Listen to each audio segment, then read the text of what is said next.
Good morning students, कैसे हैं आप सब। उम्मीद करती हूँ आप लोग अच्छे होंगे। जबकि वर्कशीट नंबर 15 आई है, इसे अच्छे से लेबल कर लीजिए।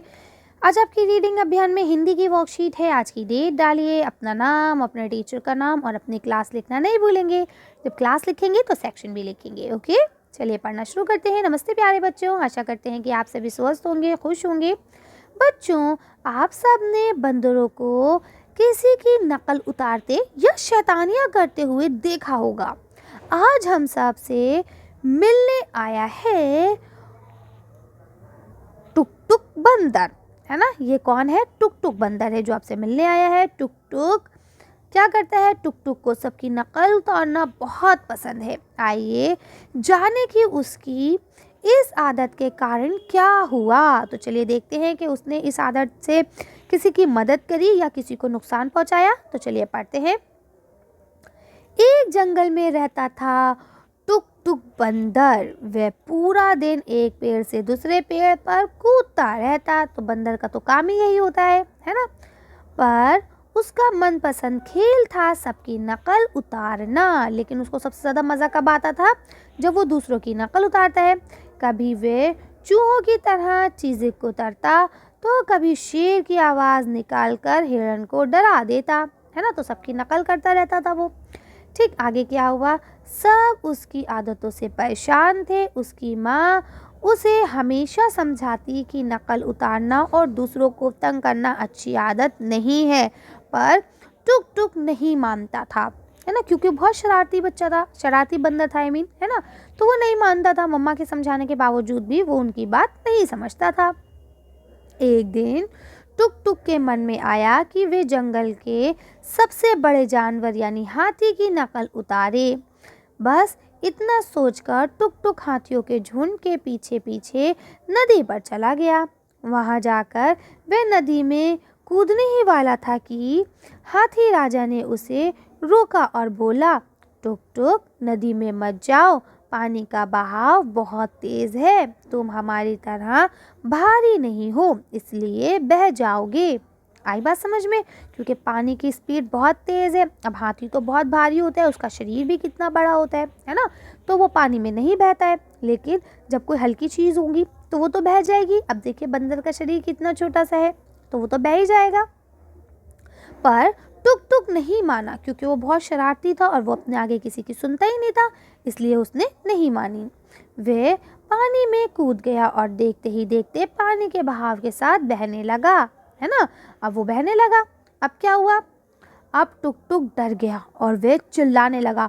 टुक टुक को लगा कि अब वे नहीं बचेगा। तभी उसने देखा कि हाथी राजा ने उसे अपनी सूंड से पकड़कर उठाया और अपनी पीठ पर बैठा लिया। टुक टुक ने अपनी गलतियों की माफ़ी मांगी और सबसे वादा किया कि वे किसी की नकल नहीं उतारेगा और सबकी बात मानेगा, है ना। तो सिर्फ टुक टुक ने वादा किया है, सारे बंदरों ने वादा नहीं किया है ना। बाकी सारे बंदर आज भी नकल उतारते हैं। चलिए तो उम्मीद करती हूँ कहानी तो आपको अच्छी लगी होगी। मुझे भी ये कहानी बहुत पसंद आई है। चलिए आगे पढ़ते हैं। यहाँ लिखा है, पढ़ी गई कहानी के आधार पर दिए गए प्रश्नों के उत्तर दीजिए। तो अब देखिए पहला प्रश्न लिखा है, टुक टुक को क्या करने में मज़ा आता था? तो आप लिख दीजिए सबा सब, काका में ई की मात्रा की, सबकी, ना काला नकल, है ना, सबकी नकल। उताता में आकंडा रा नाने के उतारने, उतारने में, सबकी नकल उतारने में मज़ा आता था। है आसान? लिख लिया? सबकी नकल उतारने में मज़ा आता था। सिंपल है। चलिए आगे चलते हैं। अगला क्वेश्चन लिखा है, अगर हाथी राजा टुक टुक को नहीं बचाते तो क्या होता? तो आप लिख दीजिए टुक टुक पानी के साथ बह जाता, है ना। और हो सकता है कि वो मर भी जाता शायद, है ना, डूब जाता पानी में और मर जाता। ठीक, तो फिलहाल आपको सिर्फ आंसर यही लिखना है कि टुक टुक पानी के साथ बह जाता अगर हाथी राजा उसे नहीं बचाते तो। लास्ट क्वेश्चन क्या लिखा है, क्या आपके साथ कोई ऐसी घटना हुई है जब आपने अपने बड़ों की बात ना मानी हो और किसी परेशानी में पड़ गए हों, है ना। तो बचपन में तो मुझे याद नहीं है, लेकिन बड़े होने के बाद मैंने हमेशा अपने बड़ों की बात मानी है ना। कभी कदार शरारतीपन में ना मानूं वो बात अलग है, लेकिन उसके साथ कभी ऐसा नहीं हुआ कि मुझे किसी परेशानी का सामना करना पड़ा हो, है ना। तो अगर आपके साथ ऐसा कभी कुछ हुआ है कि आपने कहा मम्मा मेरे पेट में दर्द हो रहा है और मैं स्कूल नहीं जाऊंगा, है ना, और स्कूल नहीं गए, मम्मा ने कहा भी कि चले जाओ, आप तब भी नहीं गए और पता चला कि आपको अगले दिन सरप्राइज टेस्ट देना पड़ गया, है ना। तो अगर इस तरह से कुछ हुआ है आपके साथ कभी, तो आप वो यहाँ पे लिख सकते हैं, ठीक है। और अगर नहीं हुआ है तो आप इस आंसर को छोड़ सकते हैं, सिंपल लिख सकते हैं कि ऐसा कभी कुछ नहीं हुआ है, ठीक है। चलिए आगे चलते हैं। तो देखिए यहाँ लिखा हुआ है, आओ बातचीत करें प्यारे बच्चों। साथ दिए गए चित्र को ध्यान से देखिए। आपको क्या लगता है कि चित्र में दिख रहे व्यक्ति एक दूसरे से क्या बातें कर रहे होंगे? अनुमान लगाकर उनके संवाद यानी बातचीत को ऊंची आवाज़ में बोलिए और अपने अध्यापक और अध्यापिका को बताइए, ठीक है। तो ये आपको लिखने की ज़रूरत नहीं है, लेकिन मैं आपको लिख के बता देती हूँ। बाकी देखिए ये चीज़ें आपको इसलिए दी जा रही हैं ताकि आपकी जो सोचने की क्षमता है ना उसको बढ़ाया जा सके, है ना।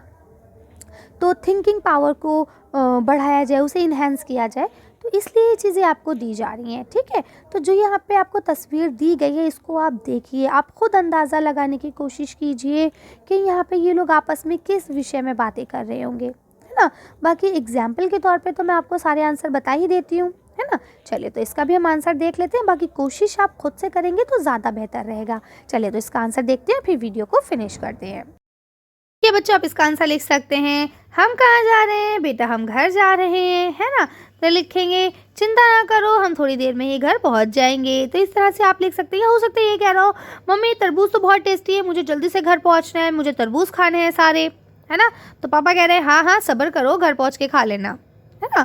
तो इस तरह से आप कुछ भी लिख सकते हैं, जो आपको अच्छा लगे, जो आप इसके लिए कहानी बना सकते हैं आप वो बना सकते हैं।